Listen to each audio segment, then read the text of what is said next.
behind this collection of fees, which is set by Parliament, is not to make a profit, but to recover the costs, which has to be borne by British citizens travelling or living abroad.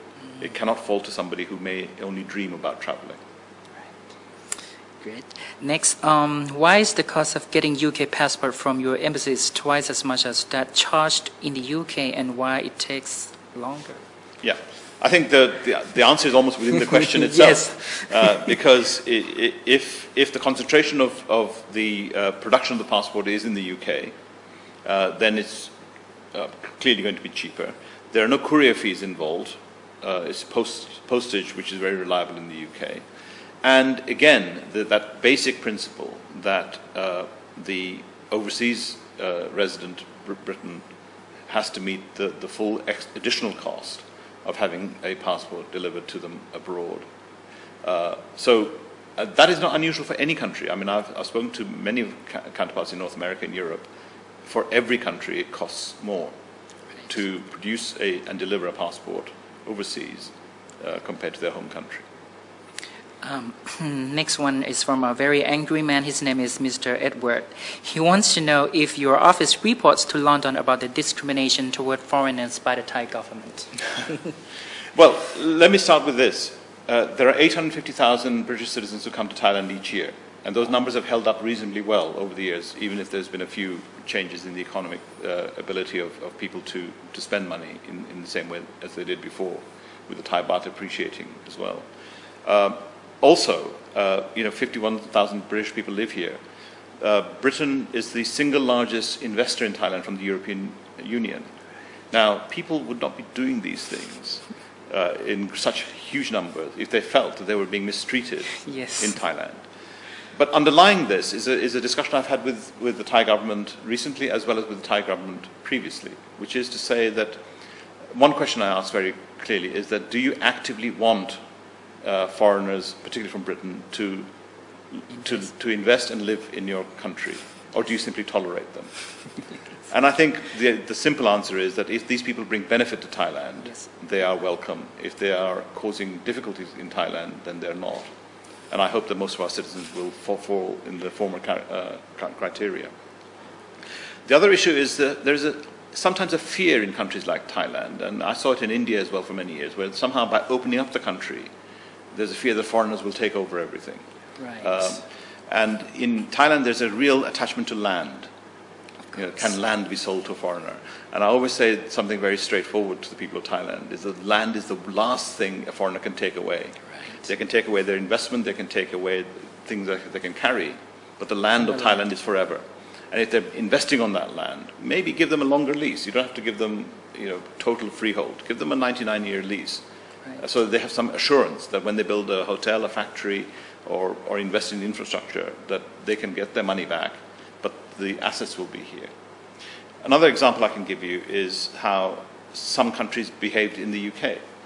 When our car industry was being globalized, and we are probably now the most multinational motor industry in Europe, certainly mimicking what is also happening in Thailand.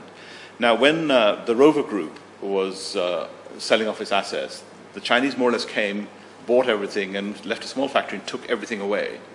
Now, you tell me, how many Rowe cars do you see on the streets of Bangkok? I haven't seen one yet. Yes. Look at Jaguar Land Rover, bought by the Tata Group of India. They invested in it. They've just announced a £400 million investment to build new engines for Jaguar in England. Right. And it's a successful company. It's a profitable company, generating income, and you'll see more Jaguars on the road in Bangkok than the Rowe. That's what I call intelligent investment.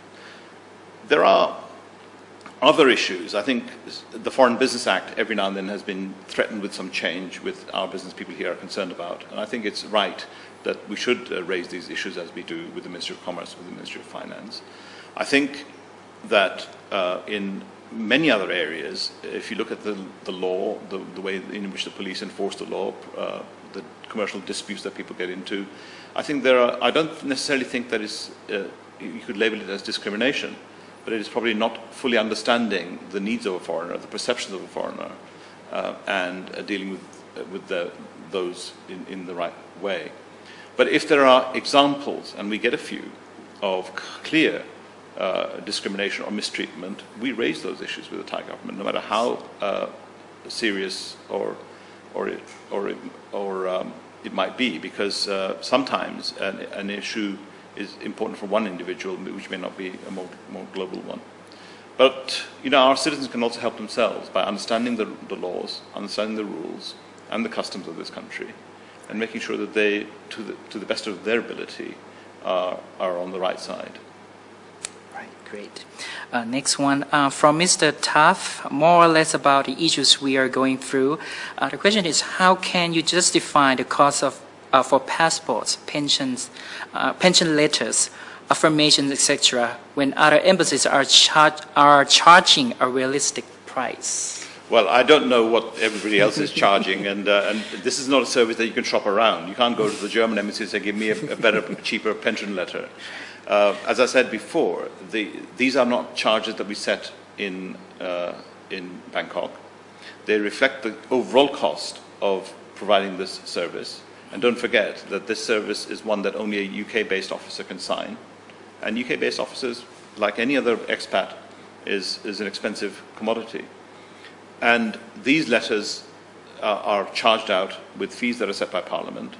And overall, we simply cover the cost. And our responsibility is to ensure that we operate as efficiently as possible, provide the right sort of customer service, and where possible, reduce the overall cost of the consular service, or at least cap them, so that it does not become unaffordable.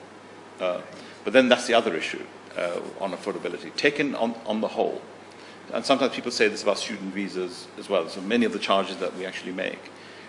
Weigh up the actual cost of those government documents and processes against the benefits of being able to travel to the UK or to live in Thailand. I think it's easy.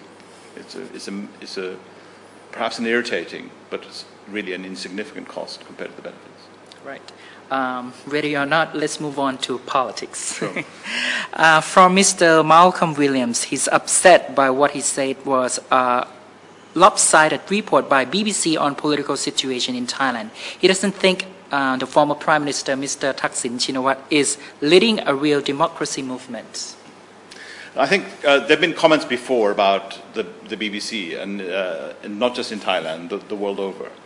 Now, there's one important distinction about the BBC that I think most people need to really fully understand, which is that although it is funded by the licensed payer of the UK and therefore in a quasi-state ownership, the BBC has always had and will continue to have editorial independence.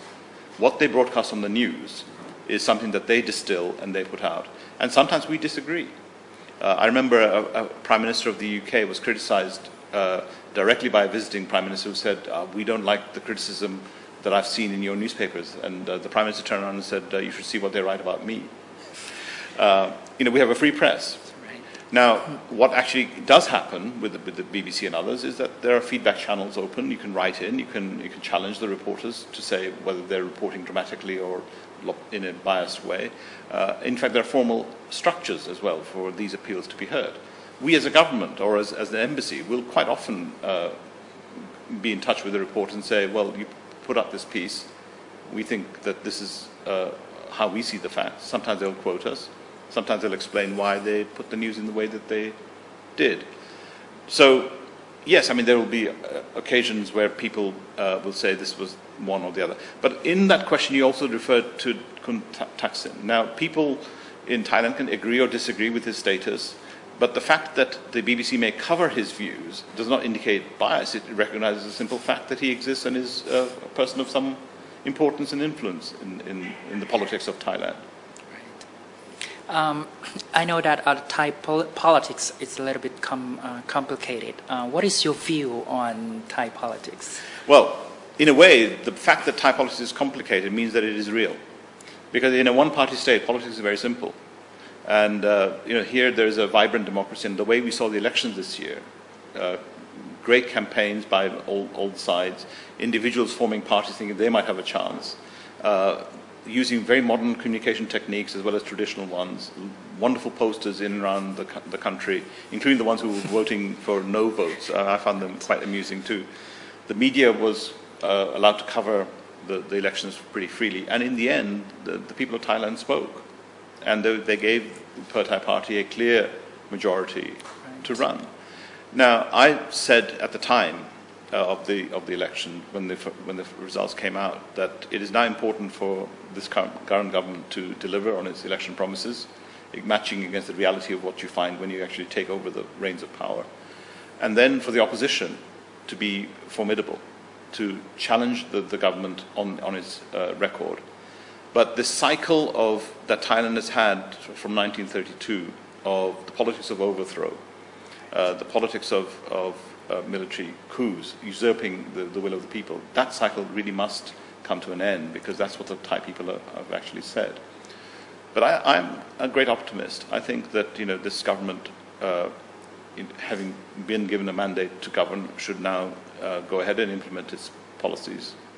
And let's see what the full term of this government actually delivers. But I'm not in any way shaken, if you like, by the vibrancy of politics here. I'd far rather politics was done through the ballot box in Parliament than the streets. Right. We come to the last question, and the one that needs to be answered the most. A lot of people want to know if Mr. Thaksin, who was banned from UK, can visit UK now. I'm not sure that if you ask even Dr. Thaksin, that he would say that was the most important issue failing Thailand today. There are floods, there's the economy, there are many, many things, the regional security piece and the role that Thailand plays in the global stage, and that it has not been able to play in full because of some of the political machinations here. The answer I give to the Thaksin question, firstly, is of course that we would never comment on any individual visa application. I mean, if you put a visa application in saying you wanted to visit your girlfriend, I'm not going to tell the world that you're visiting your girlfriend. You might have another girlfriend who might be very upset by that comment. The other observation is this, that many people do ask us and a few other governments about the visa issue.